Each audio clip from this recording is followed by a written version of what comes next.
these people? So I found this article written by Aaron Brightway. This was on Socialist Alternative's website. So why Socialist Alternative is launching a caucus in DSA. Now I know DSA is problematic, but I think the context of what she mentions in the article, I think, is very it connects to a lot. I think what we're talking about here.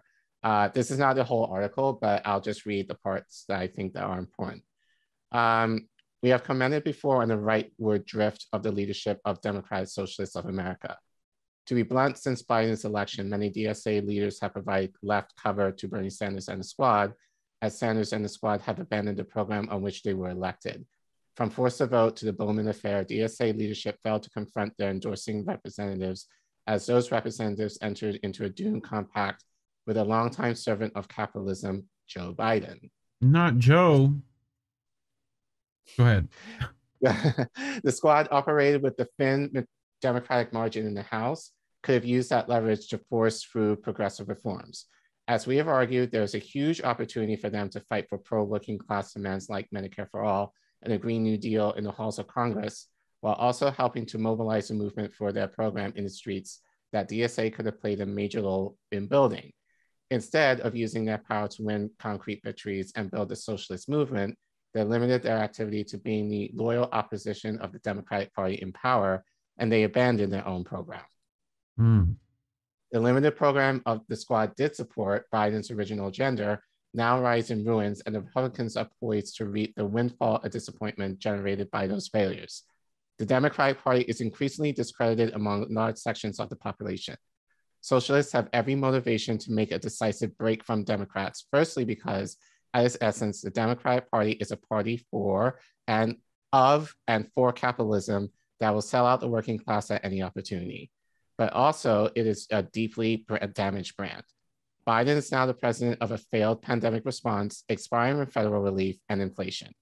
Furthermore, the dirty break inside-outside strategy towards the Democrats has not proven itself as a viable strategy to win concrete victories for our movement, or to strengthen the forces of movements towards a new left party. DSA candidates should run as independent socialist candidates, not Democrats, as Kshama Sawant has done successfully now to win free elections in Seattle. So, so I think obviously what a lot of people know, and Savvy did some friend of the show and member of RBN. She has done,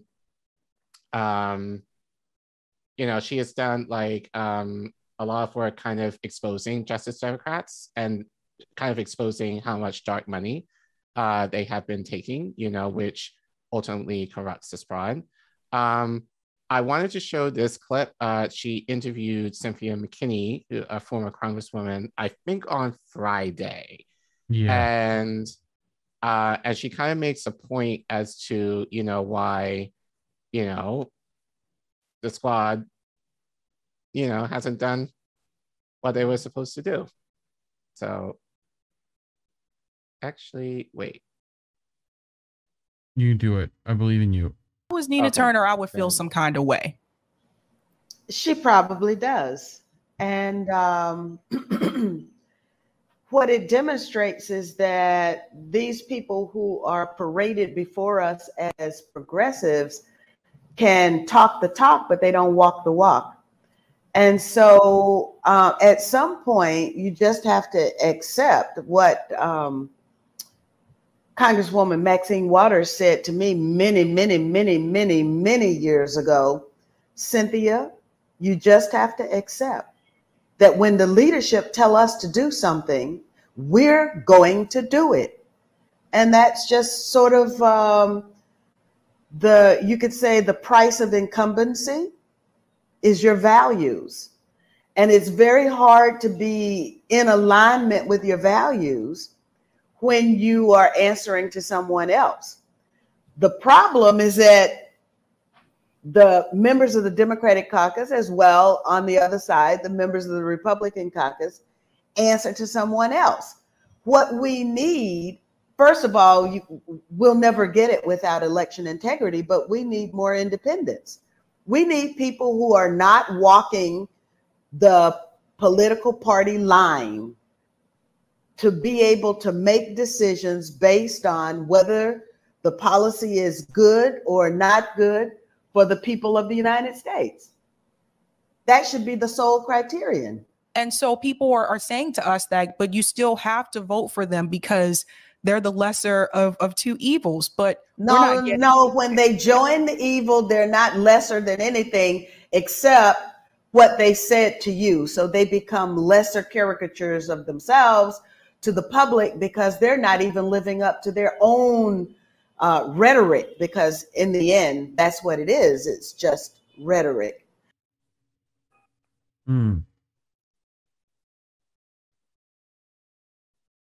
Thoughts? Yeah, I mean, I went in there. I saw this earlier on Twitter, and it was definitely getting some play again. But yeah, no, I mean, I think she's absolutely right.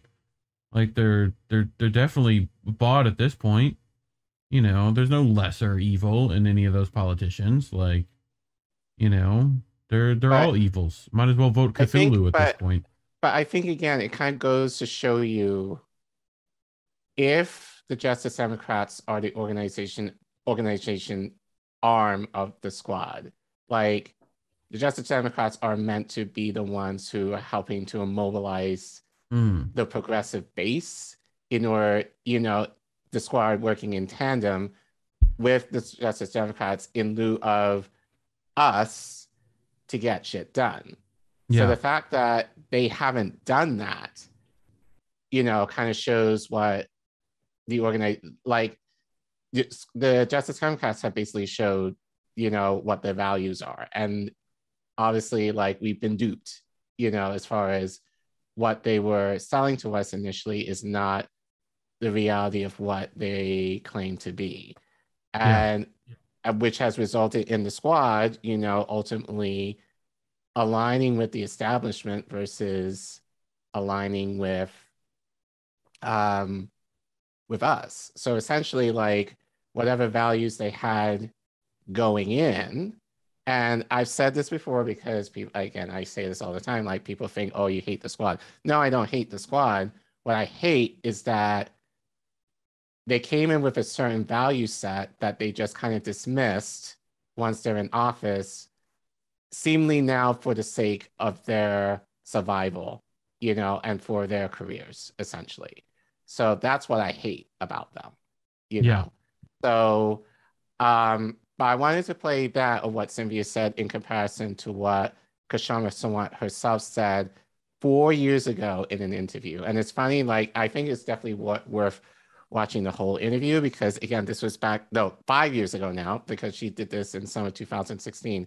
And a lot of what she said there, you know, basically has come to pass, if not more so since then. So, but contrast, you know, what we know about the squad to what Kshama Sawant has been able to do in light of what Kwame Ture mentioned as far as organizing and being a part of the class struggle.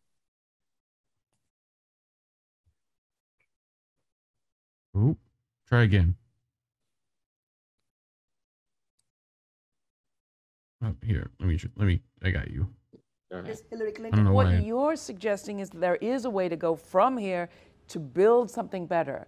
I guess I'm scared that there's likely to be a huge disappointment for the people that have come into this race on the Bernie Sanders side, because at the end of the day, they'll be shuttled into the same old politics. You're absolutely right. I mean, I feel the same fear that unless we provide a different avenue for the political energy, especially of the younger generation, there will be a wave of demoralization. If Bernie Sanders simply turns around and says, you know, you all supported me because you hate the corporate establishment, now I'm going to tell you to support that very corporate establishment. I mean, it doesn't make sense for him to have endorsed Hillary in a few months' time.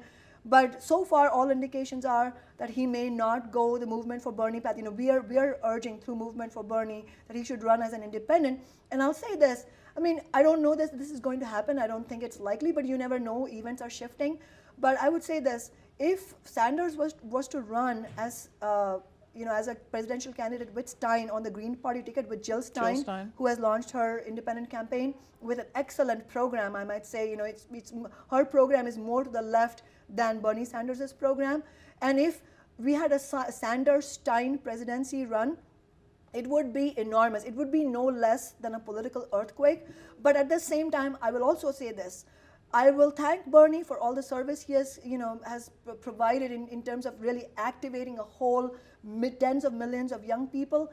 I will also not want to sacrifice our movement to his decision if he were to decide to endorse Hillary Clinton. We should be standing with Sanders as long as he can go and really demanding that he run as an independent. But at the same time, we should not hold our movement hostage to any one person's decision. Our movement has to keep going forward. So I would say that if Sanders does not run as an independent, does not run with Stein, then we absolutely, our movement should stand behind Stein and really support her candidacy. But not, and again, it's not just about her either. It's about using Jill Stein's campaign, using her platform in order to raise the question of independent politics. And that would be a good vehicle if Sanders does not run. If you were, I don't know. I want to stop there for a second, but I think, basically, like she's describing what Kwame Ture was describing before. I think in terms of like being unapologetic and uncompromising in your values. And I think she kind of mentioned here, like, we will follow Bernie Sanders to a point. And if he goes, and he goes in the way of the Democratic Party, which he did twice, then she is like, we can't support that, And I think, and I wish the squad had that kind of courage. I wish, honestly, many of our politicians had that kind of courage to kind of say, I will support, if you're doing what you're supposed to do, then you definitely have my endorsement, but only if you do what you're supposed to do. And if you don't, then we have to back off, because these are not the values that we have within the organization that I'm a part of. And so I really love that Kshama said, like,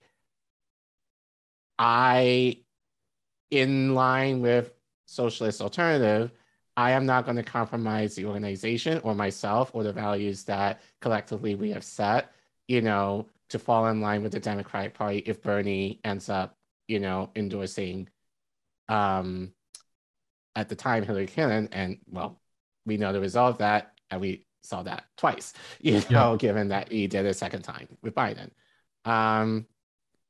Anything real quick before I continue? No, I mean, I think this was 2016, and 2016, we're still like essentially what she said exactly came true. There was a demoralizing wave.